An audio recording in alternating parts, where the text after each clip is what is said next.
I think the insights come from what I think Karen said earlier on about the people's, everyone's got some sort of a thought that they react to, and things like, the comment that Daniel talked about bribe. I find that absolutely fascinating in the loyalty space. The new technology that Gary's got in terms of, because that's a big trend. I think Ivan and his points for purpose, I've known Ivan. I remember a coffee we had 7 or 8, 9, 10 years ago, and he told me about it, and I said, you got to keep pushing, you got to keep pushing. So, he's still here 10 years later. That's unbelievable resilience. I think just overall, I know I've known Aubrey. I know he's heavily clever, a very smart guy. He's absolutely right. The space is cluttered. We've got to find a new way for programs to move from transactional all the way up the hierarchy. Anyway, the point is, first of all, thank you for inviting me. Ivan setting it up. Judith, you're amazing in terms of coordinating. Ivan K, I've known you for a long time. Always makes me laugh when he talks about low cost, talks about his mother a lot. I don't quite know or her at all, but the point is, just a passion. I love loyalty. I'll share my presentation with the people who dropped me but thanks everyone. Yeah. Thanks so much. And we've got a couple of minutes, so I might ask you that question, Adam, about how do you connect with those lost souls? Those idols that maybe when you bought a business, maybe they've never bought from you yet. I'm curious to hear what the strategy could be like for you, or your thoughts. It's a good question in the consideration of your kind of business and what your offering is. So I always take a step back and say, who are your, have you got a data? It's also about the data set. So are you measuring them from an active engagement with your business? When last did they purchase by definition? So it depends on your category. How long ago in the legal services, was it one-off so long ago? And how do you, like you or your example, Judith, how do you stay in touch? How do you just soft, not heavy sell, but how do you stay in touch with them? It does depend on the category. In retail, it works really, really well. Inactive customers can be, re-nurtured and brought back in, and you always hear or see those emails if you open them, which says, "We miss you. Where have you been?" That sort of. Some work, some don't. But I just believe that we mustn't forget about the idols, and that's all. It's just look at them and see if you can resurrect them or bring them back. It's always great to hear from the guys, and I've known most of them for a while. But it's getting back to that clarity of thought and focus, which I think cut through for me as well. There's a lot of stuff going on out there. There are a lot of programs out there. Possibly some of them are getting a little commoditized. I think the qualitative edge, of getting that love, that advocacy, it seems to me to be the way to differentiate it in a substantial and sustainable way. So those were standouts for me. Thank you, Aubrey. I got something out of it on 2 different levels, from 2 perspectives. One was in business. There was talk about, I think it was it costs 7 times as much to find a new client as it does to retain one.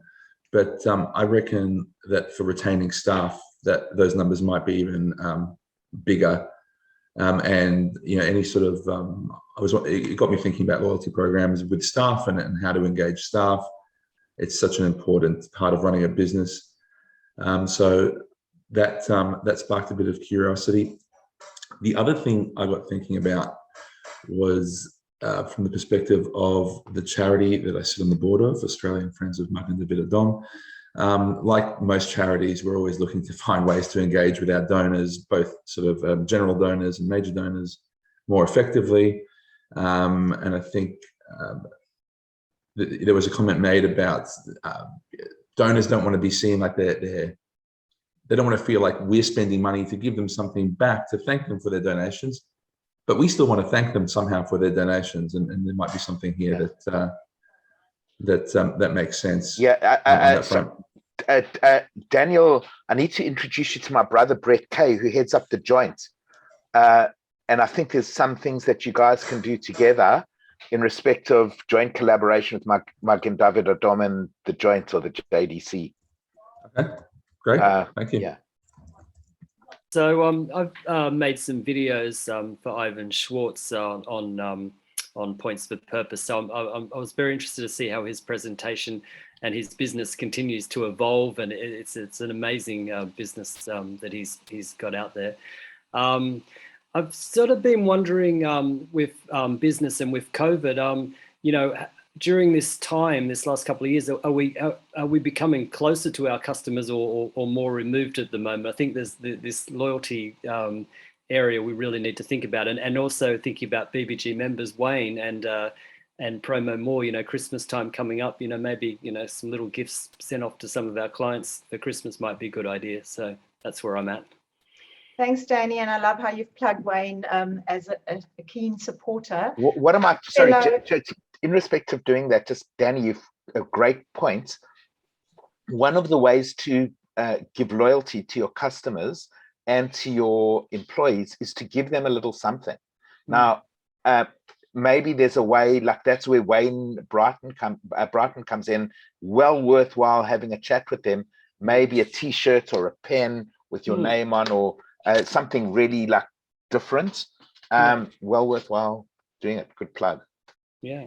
Love it. Thanks, Ivan. Come off mute there.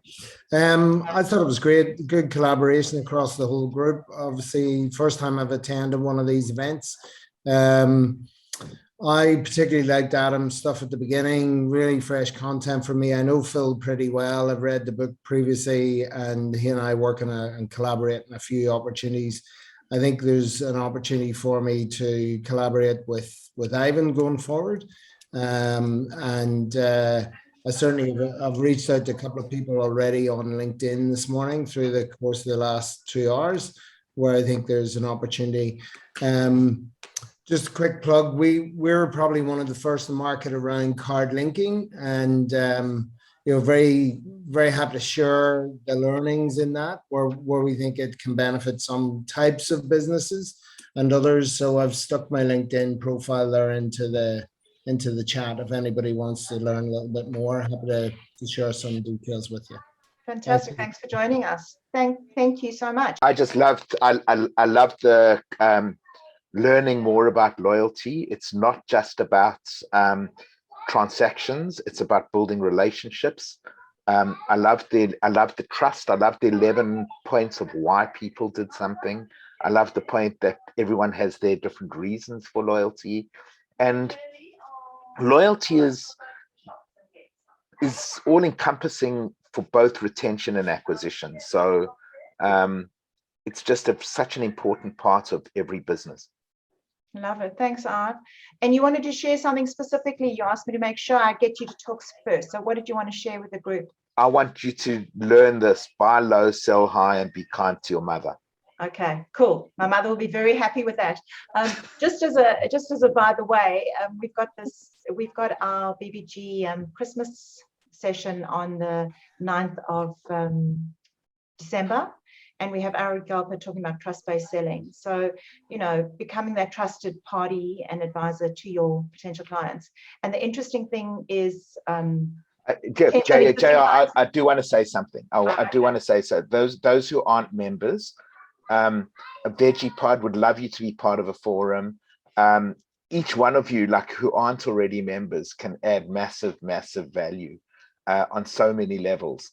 And BBG is about the nice thing about BBG as a member is you have an opportunity to add value to your customers and prospects for zero cost. Adam was talking, I think either Adam or Phil were talking about the value to the customer and the cost to you. He has an opportunity to invite every one of your members and prospects for free to one of these forums. This is the BBG forum for our members is just a bucket to invite and start collaborating and communicating to your team to your prospects without selling anything. And that's what I get out of it. And I'm sure most of you got about 30 different messages from either Judith or myself or Jane giving you details about this forum. Now, it wasn't done in a higgledy-piggledy way. It was done very intentionally because it takes 23 touch points for someone to deal with you again. Now, every time you start collaborating, communicating, and connecting with your potential prospect, that's another touch point. Now, they may get absolutely aggravated, but it's another touch point. Anyway, that's me. Thanks, Ive. Yeah, hi. You know, they say the best way to communicate is via stories. And I was just listening to James Cook, and I wanted to share a story which I'm hoping everyone will find interesting. There was a legal client of ours, James, a couple of years ago, who told me the story that he had just completed a significant business acquisition for a client. And after the deal was completed, the client said to him, could the lawyer recommend a firm that does conveyancing? And guess what? That lawyer does conveyancing. He's got a whole department that does it. But his client never knew that. Okay. And therein lies an amazing story of retention and growth. And the fact that having a customer engagement program would, over time, as Adam was saying, there's no quick fixes here. But if that client was actually aware of the scope of what his lawyer was able to deliver, therein lies an unbelievable example of a dividend that comes out of that retention and growth program. A little bit, Judith, like you being on the case with that prospect that ultimately became a client.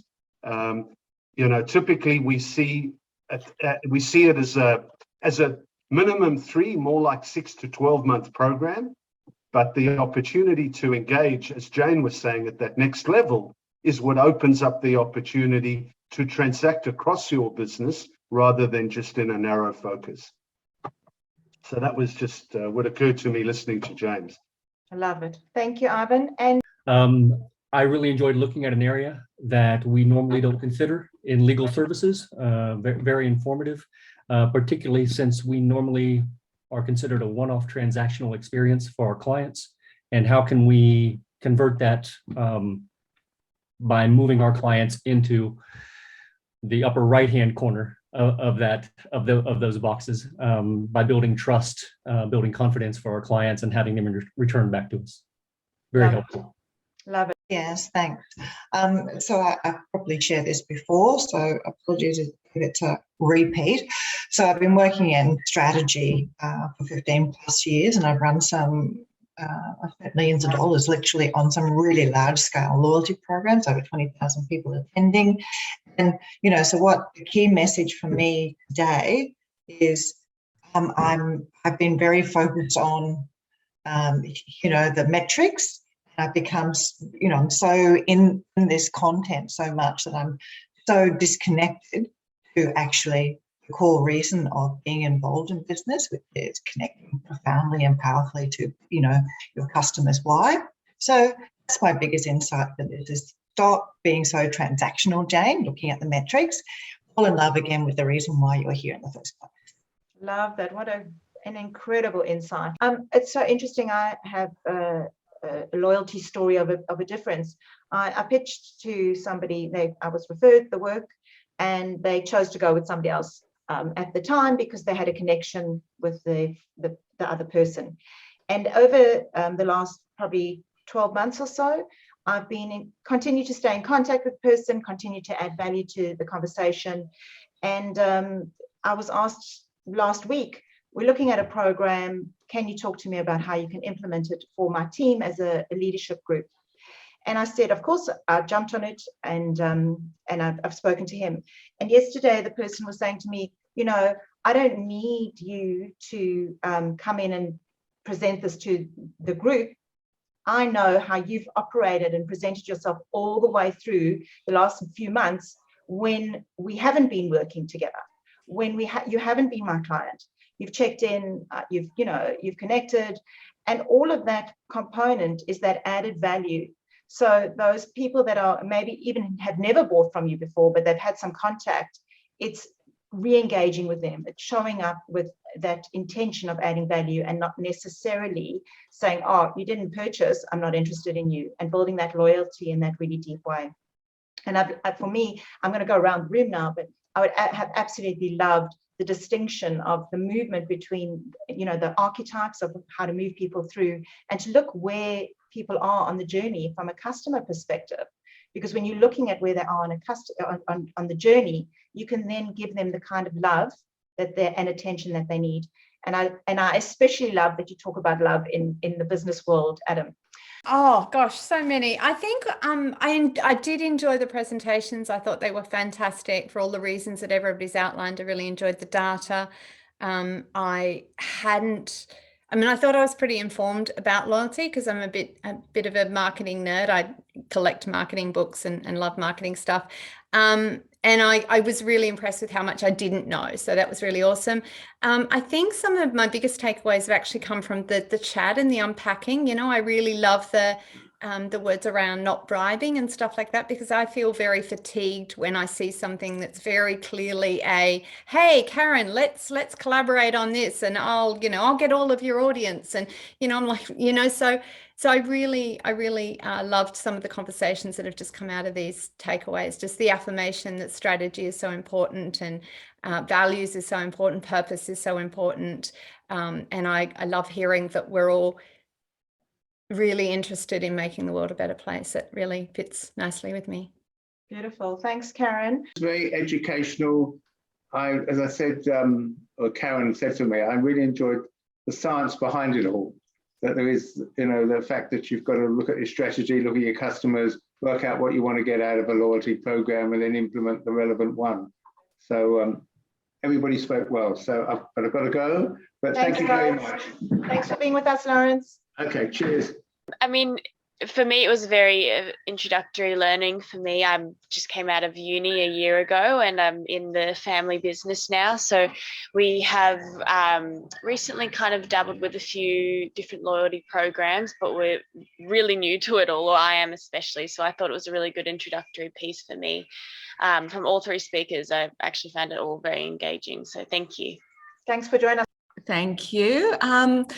Well, I just loved the way that loyalty presents a creative way to look at your business as well. When you're doing a job well and you get stagnant in your business, this is just a great way to fall in love with your business again, and your clients, as well as on the reverse. So I'm particularly interested to know, we didn't really talk about it today, but how to win back clients I also thought was really interesting.